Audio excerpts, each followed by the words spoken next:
Hi guys, Kathy Turner with T and Old English Sheepdogs. I want to talk to you today about a little bit of couple of changes that we've done with our policies and why. These are questions that I'm answering a lot, so I just wanted to do a little video and tell you guys about why we changed a few of our policies. The biggest one that I get a question about, and I'm just going to address it right off the bat, is allowing visitors onto our property. We have always allowed visitors to come to our house to meet our dogs, to see their puppies. And then we changed it to our vet really begged us, please don't let people do this. Please, it's dangerous. People will purposely put things on their shoes and then come onto your property, bring disease, things like that. So we changed it to where if you had a deposit on a dog, then you could come and visit your dog, but we wouldn't let you touch anybody else's dogs or anything like that. We did that for a while because we really did not want to say people can't come to our house. We understand that you guys are concerned about getting scammed. We're concerned about getting scammed also. We have to worry about that also. So we get that. We completely are empathetic with that fact, and we want to make it as scam proof as possible for both of us. But in the past few years, in the past 2 years in particular, especially since COVID hit, believe it or not, crime on kennels has skyrocketed. It has gone out of control. People robbing kennels, taking puppies, people coming in. And there was even one instance that I know of where somebody came to visit a kennel to check it out, murdered the person that owned the kennel, and took all of their dogs. You have to realize that people know that there's a lot of money sometimes sitting there. So when that happened mid last year, that was when we decided, okay, we can't do this anymore. We've got to stop people from coming to the house because we just decided it wasn't worth safety wise for our family to do this anymore.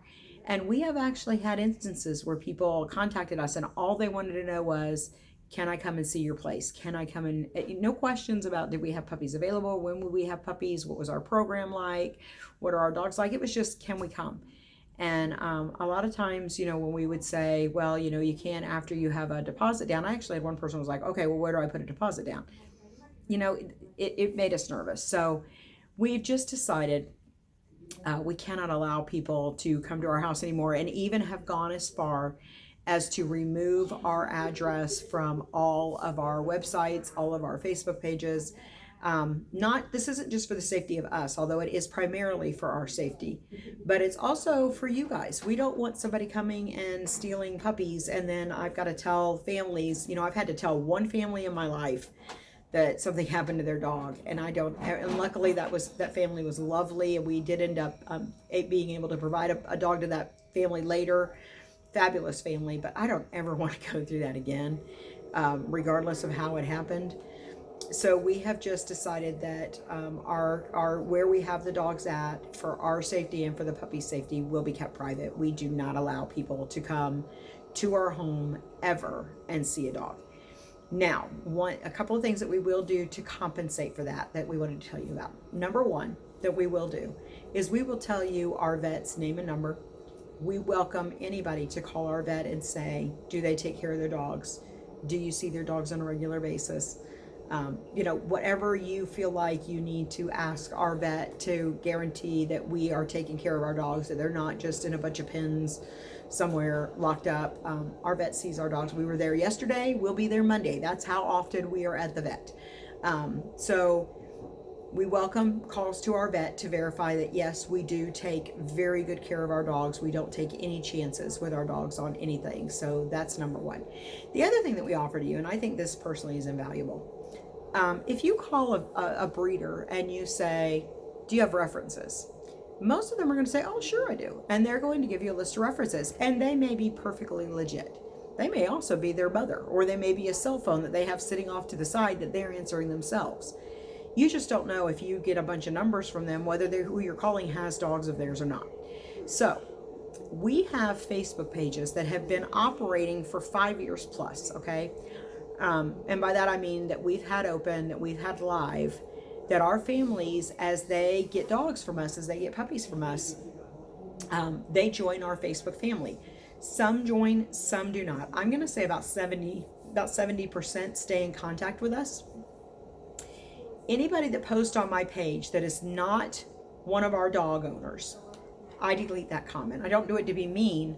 I do it because I want the page to be exclusive to our families. And now I'm not talking about somebody who is, just makes a simple comment. Maybe they're waiting for a puppy and they say, I'm talking about somebody that I'll ask, hey, do you have any shedding with, your sheepadoodles, with one of our sheepadoodles? And somebody will answer that's not one of our families. I delete that comment. I only want our families answering questions like that or posting pictures of dogs. If I ask for puppies to be posted, if I say, hey, let's post pictures of, let me see pictures of our puppies. If they're not dogs from our program, then I delete those. So you can go on our Facebook page and pick anybody out that you see posting on there, that you see commenting or conversing with me about a dog, and know this person actually has one of their dogs, and choose who you want to contact. Private message that person. I've never had anybody complain about that. Never. So feel free to private message them and say, hey, I'm checking them out. I just want to make sure, what was your experience with them? Did you have any issues? Things like that. And just know that I'm going to let you choose who you get for a reference. So that's what we do there. Okay, so that's the number one thing that I wanted to address, was that we don't allow people to our page anymore or to our house anymore, but we do have ways to let you guys know that we're legit. We also, the way that we do this is, I explain this to most people, a lot of you know this, we take a deposit through our website, so it is insured. The balance of your dog is not paid until you have your dog in your hands, and that can be paid through cash at that time or through Venmo. If you want your dog shipped, that is a totally different story. If you want your dog shipped, then we have to have that dog paid for before it leaves. I'm not going to put a dog on an airplane with a promise that you're going to ship a dog back. I'm just not going to do it. I would not ask you to, hey, pay me for a dog and then I'll ship it to you.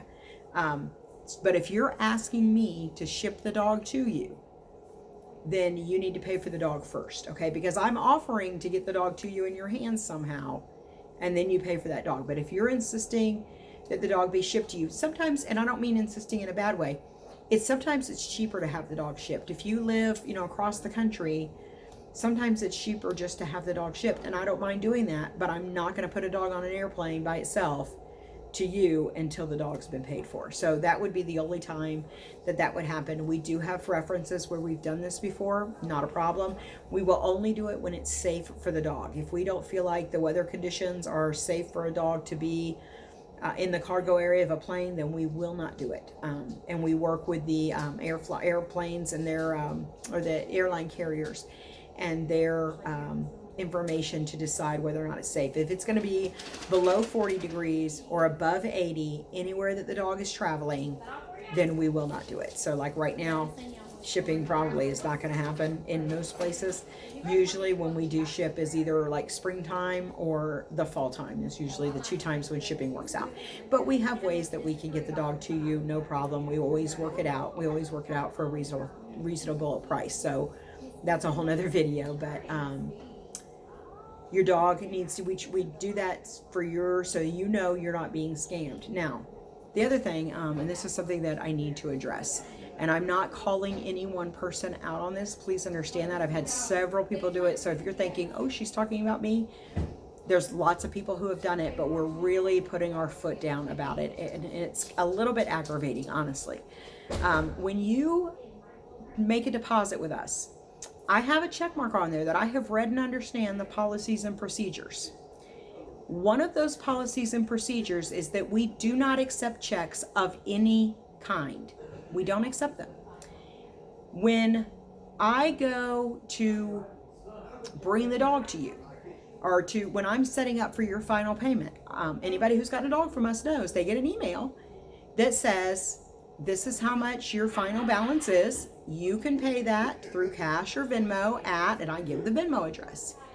There are certain instances with certain people, if it just depends on what the situation is. And usually if I know this person, if I've dealt with them before or whatever, if I know them better, that I'll say, hey, I'll take a cashier's check from you. Very, very rare, but I've done it before. It's not, if you ask me, I'm going to say no.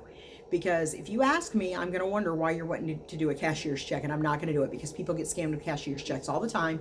And just like you get scammed, we get scammed also. So it's not something that I offer. I say, no, I don't. I'm sorry. My phone was getting low. But and also in the letter that I send you, it states that we do not accept checks of any kind. And guys, I'm not kidding you. Probably every other litter, somebody shows up. I'm sorry, you could tell I get aggravated. Somebody shows up with a personal check. I don't know how we could be any more clear about this. And then what am I supposed to do? And in the past, I've taken them, but recently Todd and I decided no more. If they show up with a personal check, they have been warned and warned and warned, and they're just going to lose their deposit, and we're going to walk away, and they're going to have wasted their time coming as far as they've come to get this dog, because we have told them and told them and told them that we don't take personal checks, and you guys put us in the position of either do it or walk away. Well, we're going to start walking away. Recently, we were gone. Somebody came to pick up their dog. We get home, and I said, Charlie said they brought a check. I thought he meant they brought a cashier's check because it was somebody that we had offered that to. No, we get here and there's a personal check sitting there, and I'm like, are you kidding me? Nowhere has it been said that you could do that. It has been said that you cannot, and still people do it. And quite frankly, I don't mean to be ugly, but it's rude. So please understand, we do not accept personal checks. We do not accept cashier's checks.